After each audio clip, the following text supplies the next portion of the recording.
I really began working on this piece over a year ago now when I decided to shred my junior high and my high school notes from my memory box. I've been working for quite a few years now on my memory box project, documenting the objects in different sort of ways. And so I knew I wanted to take all of, because I had so many papers and things like that, and I knew I wanted to shred them up because there's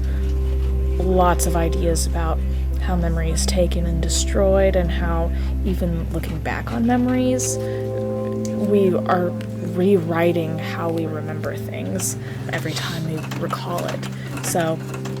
I wanted to take those ideas in a literal sense and actually shred up my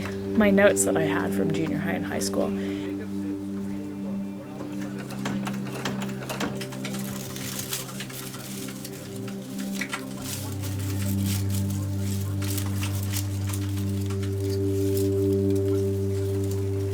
After that, I wasn't quite sure how I wanted to display it, so all the papers sat in my art studio for a year. But one day it came upon me suddenly that obviously the most suitable choice is displaying them kind of exploding out of the locker. When I started the process, I was actually looking for a real locker. I'd love to work with metal in the future, but in lots of my different art practices, I love to recycle materials anyways, so I decided to take all of my production design knowledge in making fake metals out of paper and things like that, and actually just build a door with materials I already had.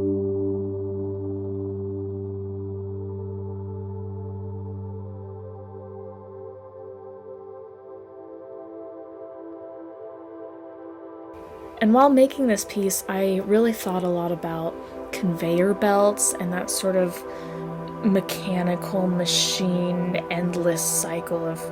creating something, even physically, with holding the long reams of paper. So I thought also about like words spilling out of your mouth,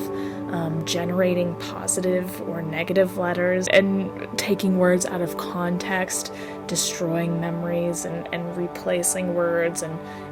moving things around as well. I also thought a lot about school shootings and the literary crisis that's in schools, the impact of our words as children and adults, and their far-reaching consequences, and how they affect us for the rest of our lives. It's interesting because even now, while the words are already fractured and I'm looking at the final piece and seeing them in a new light, you can still pull out the emotions that were felt even back then as a child with how the words are displayed and portrayed, and what they mean for me and what they mean for you as well.